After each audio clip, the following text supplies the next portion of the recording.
Who killed Zakee? It was a group of kids just walked into our town and created havoc. It's not like he was sick and you had time to prepare mentally. Sure. This was just sudden, unexpected, and there was no way to prepare for it. It's the biggest blow you could probably ever receive, but you can't lose your mind. Do something positive to remember your kid.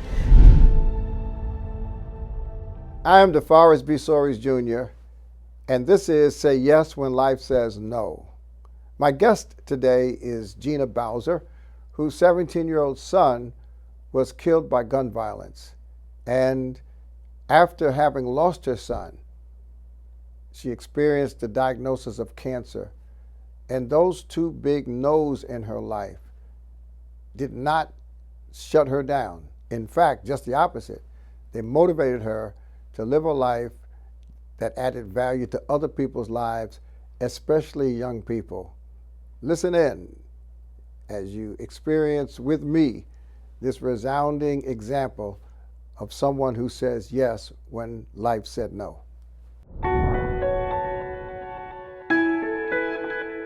In a world where life can change in an instant, life sometimes says no. No hope, no joy, no future. For Gina Bowser, the fight began early. A teenage mother navigating a world that demanded strength before she even had time to grow. But nothing could prepare her for the moment that would change everything. That day, her son, Zaki, was taken from her, a victim of gang violence. In neighborhoods across America, the sounds of sirens tells a story too many families know. Lives shattered, dreams stolen, communities grieving. For Gina, the pain was unimaginable, a mother's worst nightmare. And in that moment, it felt like life had spoken its final word, no. You're okay with the fact that you went to 3 funerals in 1 week. But sometimes the most powerful stories begin in the darkest moments. And from heartbreak, she built a movement, the Zakee Bowser Enrichment Foundation, a beacon of hope for families touched by violence. Through back-to-school book drives, Christmas toy drives, and community programs that give young people the support they deserve, Gina is transforming pain into possibility. Where there was loss, she builds opportunity. Where there was silence, she raises her voice. Where there was despair, she plants hope. Because when life says no, Gina Bowser says yes. Joining us in the studio today is a young woman that I've known for quite some time, whose life has exemplified the character and the courage to say yes, even when life says no. Her name is Gina Bowser, and her story is compelling, it is courageous, and it's inspiring. Welcome, Gina Bowser, to our studio today. Thank you. Gina, we've known each other for quite some time now, and I think among the many things that I remember about you, and there are many, the most dramatic memory and the most unforgettable memory is the night your son Zaki was killed. Tell us about Zaki and what happened to him. Zaki was a young man striving for excellence in his life. He was an avid basketball player. I believe Zaki might have been on 3 teams one time. And every night I go, where do I go, Zaki? Where's the game tonight? And in the summer of 1997, we had moved to South Brunswick because violence in New Brunswick was kind of raging at that point. And Zaki wanted to go back and play on the basketball team in which you funded that event. And Zaki was the most valuable player. And on the night that they had their final game and championship, they were interrupted by a group of individuals from about 5 towns over. And they were looking for a particular young man who they believe had taken their cousin's radio and baseball hat. And at that point, the guys were kind of cheering, so they weren't interested in having conversation with this group of people. And as they turned to keep walking down the street, they broke out shooting. And because Zaki was in the front, he took a bullet to the back. And out of all 5 kids, he ran in a different direction. The direction he ran in was behind a building, and an evangelist that I know was walking, and she laid down and began to pray with him. And when I received the call, one of my girlfriends said, Gina, you have to go to the hospital. I said, for what? She said, Zaki was shot. I think I ran up and down the stairs in my house about 10 times, screaming and crying. And they were just driving up, and I jumped into the car. And I was in prayer, just like, Lord, let him live, let him live. God, he's my only child. Why? I couldn't understand it. And when I reached the hospital, my twin sister met me there. We looked and were dressed, and our hair was both our hair was on top of our head. We both had stopped what we were doing and ran out of our house. But more likely, I met about 300 to 400 youth at that hospital. Right. They were all up and down the streets. And I said, what happened? What happened? And some of the kids began to tell me. And one young man said, Miss Gina, I said, what did he say? What happened? And he said, all he kept saying was Jesus, Jesus. I said, Jesus, you mean Jesus? He said, yeah, he kept saying Jesus. I think Jesus did it. I said, no, honey. He was talking about the Most High God. I always told Zaki, if he ever get in trouble, and he was saved, I said, when you ever get in trouble, you call on the name of Jesus. It's something about that name. But no other name can we be saved. And I thank God at that particular moment, he remembered what I drilled in his head. I think I asked him the night before, did you say your prayer? He said, yeah, I said my prayers. I know. But Zaki had a gentle demeanor. He was like a gentle giant, just like me. He loved everyone. I remember growing up, he would have kids come over every day. I said, Zaki, who is this? He said, that's Peanut and that's Rashad. Mommy not home. Can't they come over? And I said, well, let me go talk to the mother. And as he told me, I went over to the house and she wasn't home. And I told him, every weekend you come here. When no one's home in your house, you come here. And after his funeral, so many kids told me, Zaki, I stayed in school because Zaki told me I had to graduate. I had to be the one in my family to achieve. So many girls. I remember one day he was on the phone and the girl was telling him about, you're cute, I like you, you can play basketball. And he said, that's nice, but you dated one of my friends and I don't do that. And he hung up gently. I was like, wow, Zaki is a phenomenal young man. He's going places. Yeah, I met about 3 girls that told me they were his girlfriend. So I think but he they was all tall thought and good that. looking. He looked like an athlete. He looked like a college basketball player, even in high school. And it was so painful that he died the way he did because he was really the victim of not only violence, but mistaken identity. Yes. These guys really thought he was the one that stole the radio. Not that stealing a radio should result in you dying. The night that Zaki died, we were all at the hospital. Yes. And there was drama outside of the hospital. Yes. And there was pain inside the hospital. You remember that? Yes, I do. The kids, because it was the kids that killed Zaki was of a different nationality, they thought they would run through the streets and just take out all Hispanic until we find the ones, because they did not know the individuals, nor had they met them before, who killed Zaki. It was a group of kids just walked into our town and created havoc.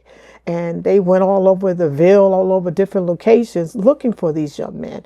But one young man walked into the hospital and he said, Zaki was my friend. I can't let this go. And he said, he gave us the names to the detectives of all of the youth involved. And within a week, by his funeral, all of the youth were in custody. Right. So Gina, you actually had Zaki when you were a teenager. 17. Which means that in many ways, you had a unique relationship because of the closest of age, if nothing else. And he kind of grew up. He was more mature. Right. He was more mature than his age. And you and he were like brother and sister almost in terms of the connection between the two of you. I can't even begin to imagine the pain. Now, when we were at the hospital all night together, and you were preoccupied with comforting his friends. Yes. But at that same time, and then beyond that, you've never completely gotten past losing your only child. I would say no. It's something that you wouldn't wish on your worst enemy, and it's something that you go through every day of your life. Yeah. It's very difficult to move on, but with the help of God and the strength of my community and my church, I was able to move forward.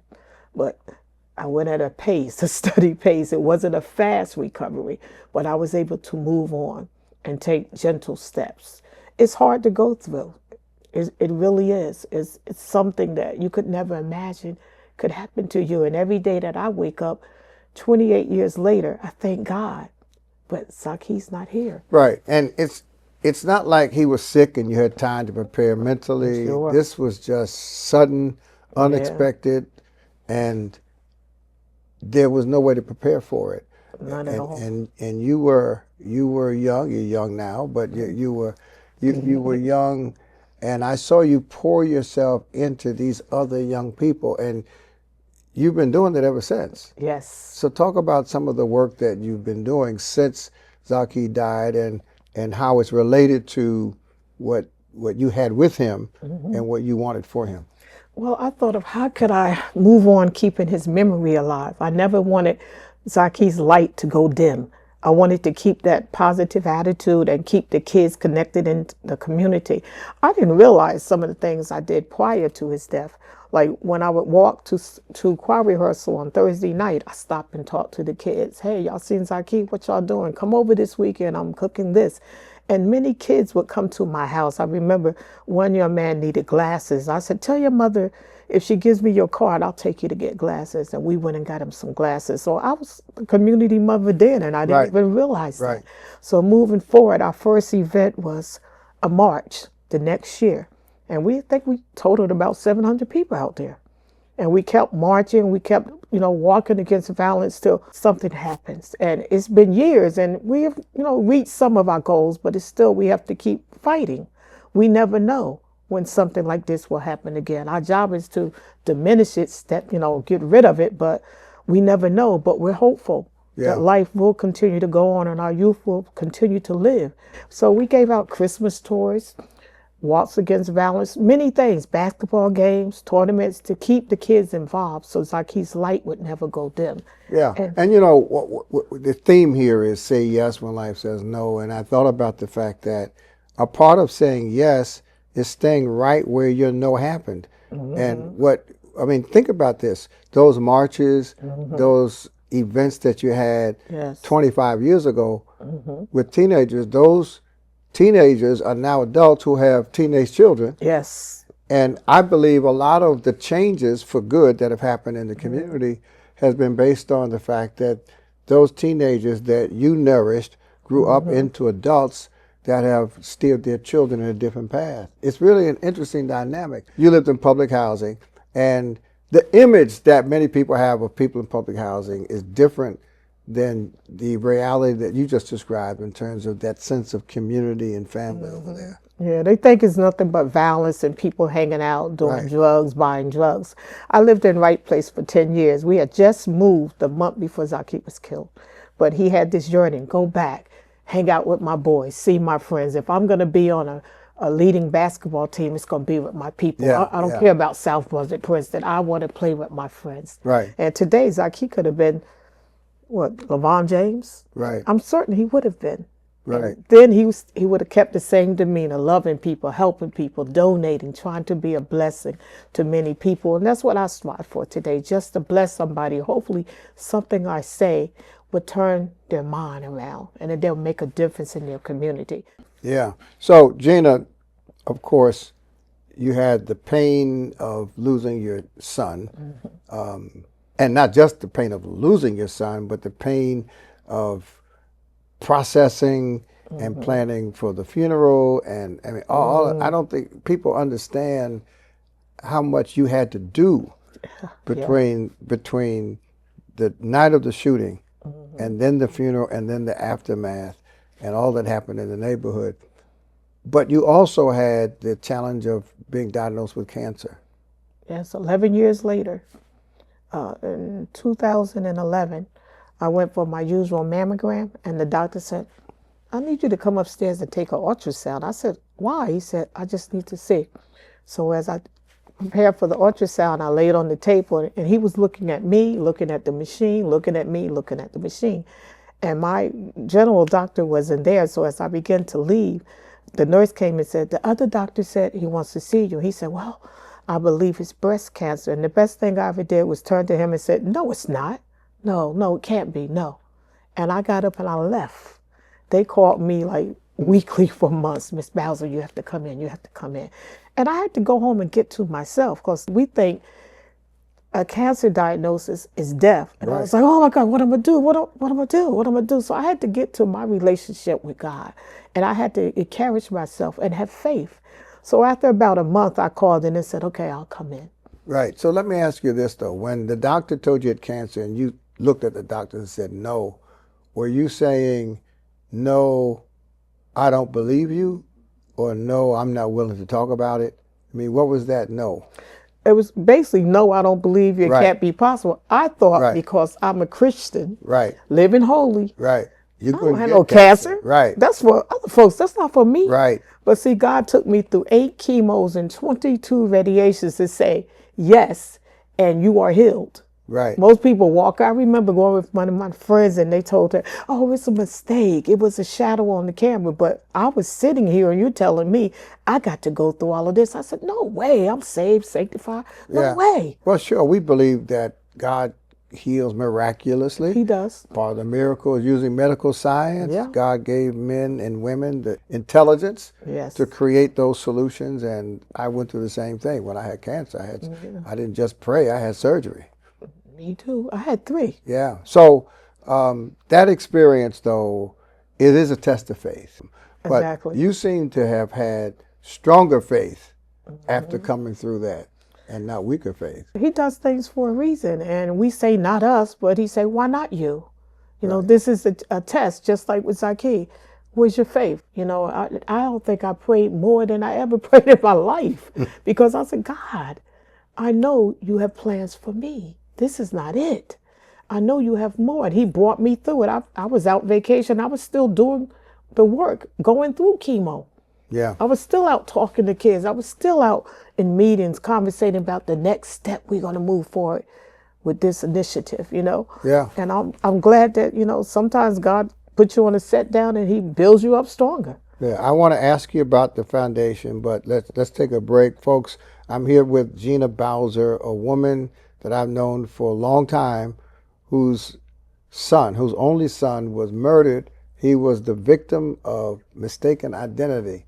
And I watched her and her sister actually relieve his friends of the pain that night that he got killed. They were so focused on helping his friends and ushering them into the room to see his body that they didn't have time to grieve themselves. And she spent the rest of her life since then helping other parents, other families, other youth, and I want you to hear more about that. The year that my life was doing its best was the same year I was diagnosed with cancer.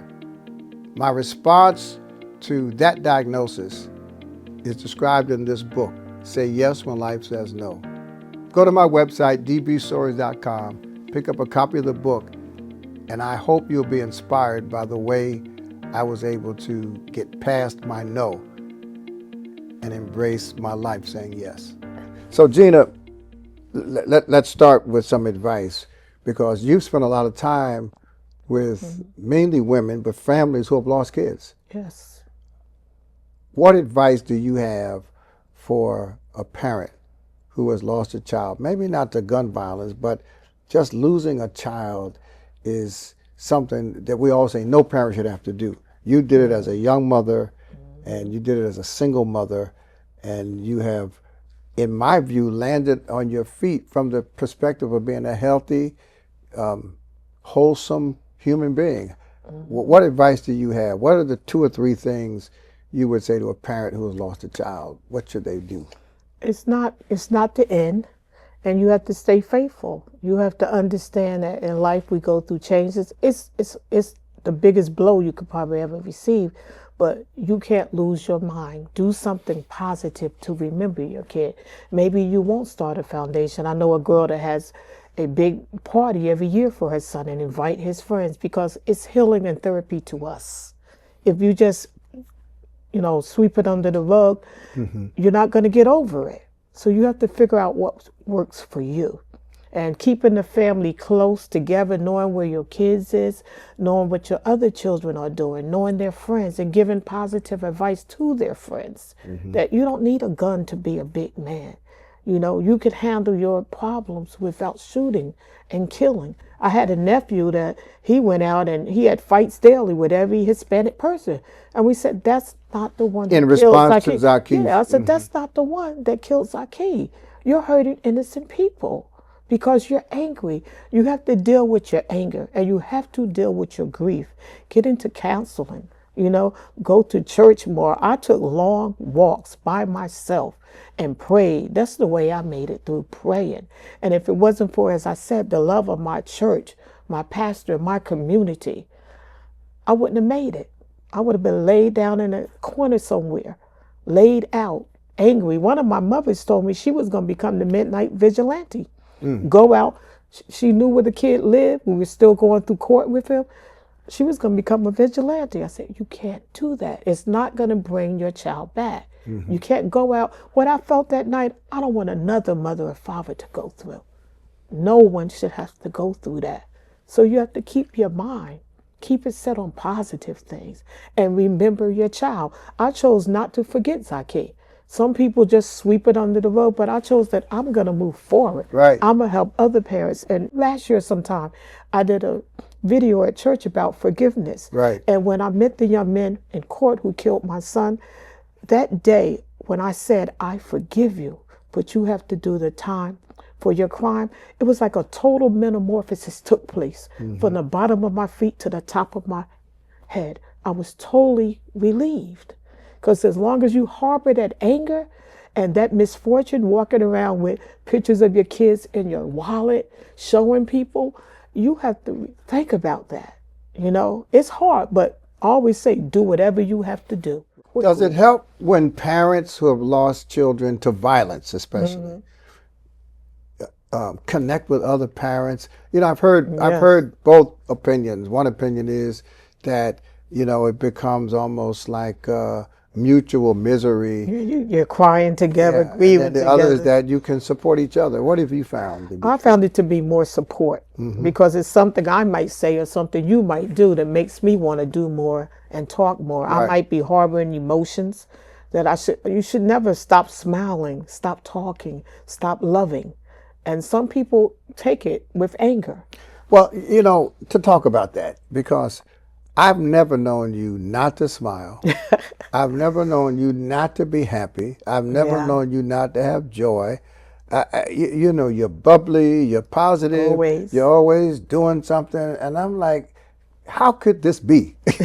and I'm not saying it because you lost a child that had cancer. I'm just saying, how can any human be as joyful and bubbly as Gina Bowser is all the time? So tell the truth. Okay. It can't be 24/7. You must have your moments. I have a few more moments, but I realize the joy of the Lord is my strength. Well, the joy of the Lord is my strength too, but I'm not as bubbly as you are all the time. Get it together. No, it helps because I choose to rejoice instead of sit down and those thoughts will come back in your head when you sit and, idolize yourself. So I'm always in good company. I always have a good word to say. And I pray about that. Give me knowledge, give me understanding, give me peace that surpasses all peace, joy, late in the midnight hour. It's days that, you get a little down with stuff, but I try my best to keep smiling and to keep moving forward. I don't want nothing to keep me stagnated. Just keep moving. I thought about you recently. I heard someone say that the route to your own happiness is when you make serving others a priority. That's true. That's the way that's my words. But I think a part of your secret is that, every time I hear from you, It's about doing something for somebody else. I don't think you've ever asked me for a favor for you. It's always somebody that needs an apartment, or somebody's looking for a job, or somebody's in the hospital. I've never had you ask me for something for you. Not that you need anything, but I think that's a part of your secret. Yeah, the joy of the Lord is my strength, as I say. It's a blessing to be a blessing. I get joy blessing others. When I get calls, kids need school clothes, food, I just go and I deliver. And it's a joy. I just smile when I can help somebody else. And when kids come up to me and say, Miss Gina, do you remember years ago you helped me? I forget most of the time. I have kids in my program, electronic monitor, and I had a young man that was 6'9". He wanted to be a nurse, and the kids laughed at him for so long. I said, baby, be who you want to be.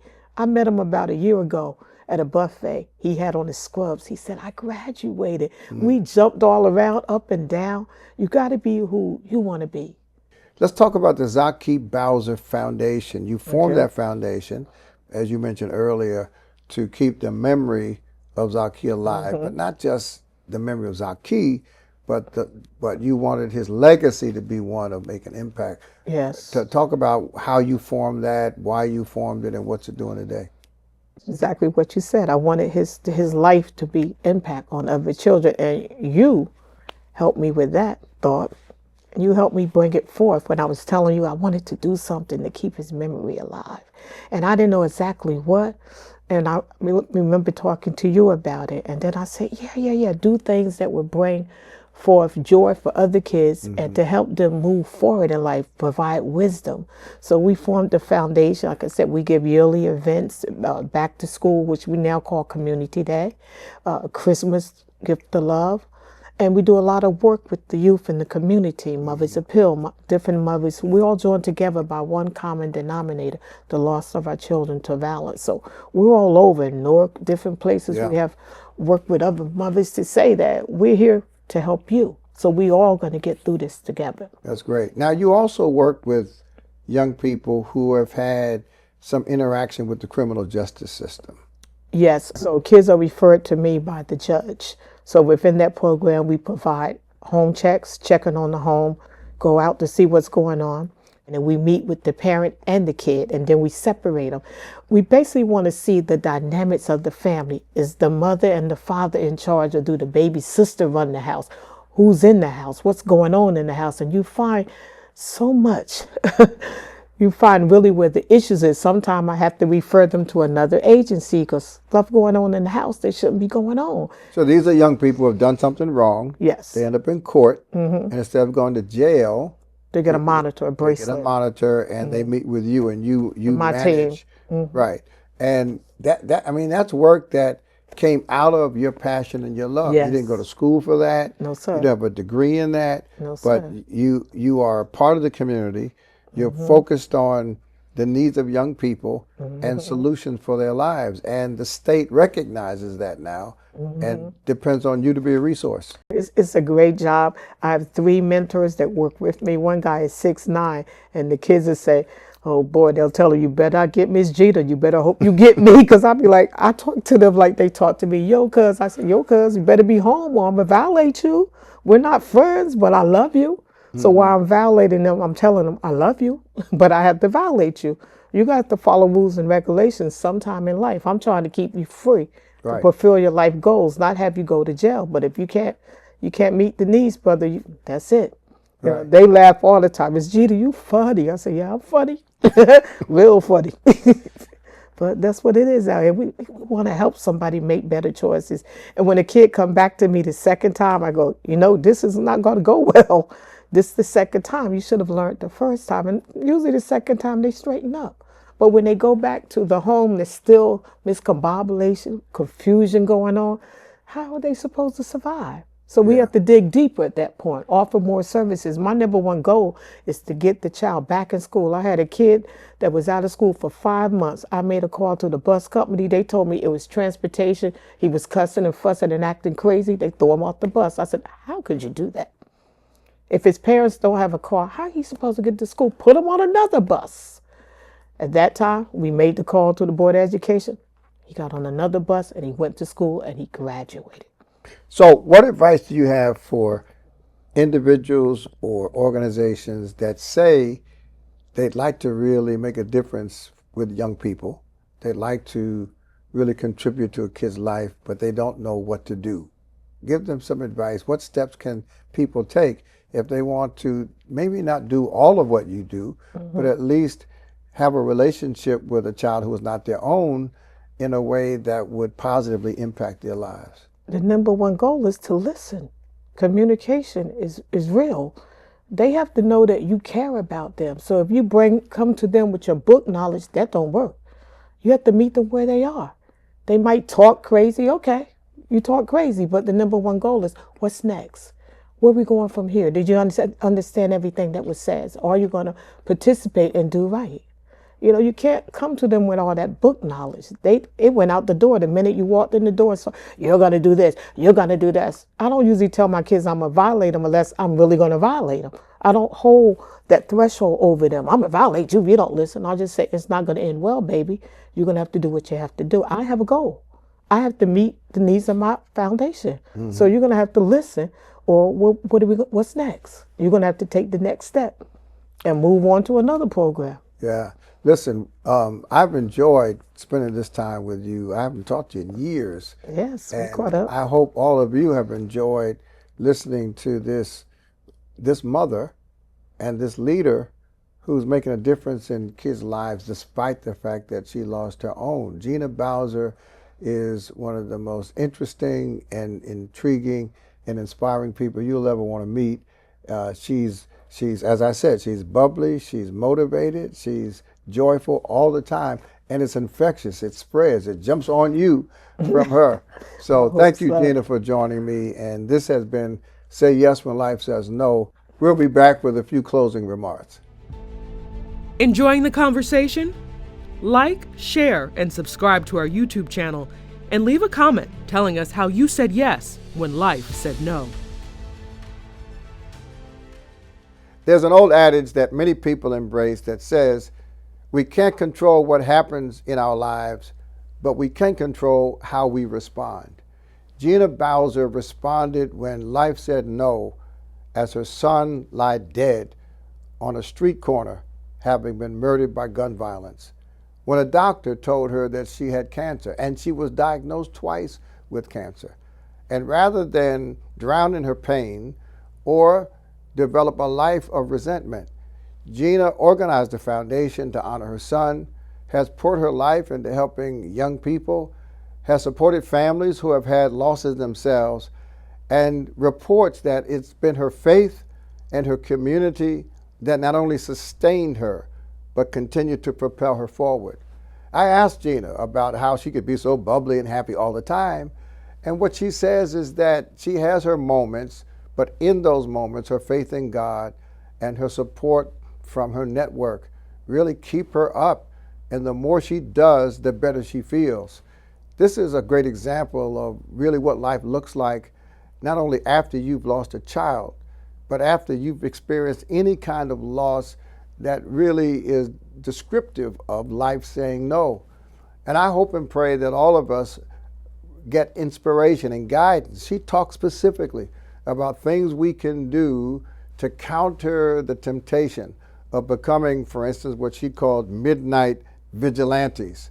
And so I'm grateful that I'm connected to people like Gina Bowser, and I'm even more grateful that I'm able to share her story, her persona, her positivity, and her grace with all of you. Thank you for joining me on Say Yes When Life Says No.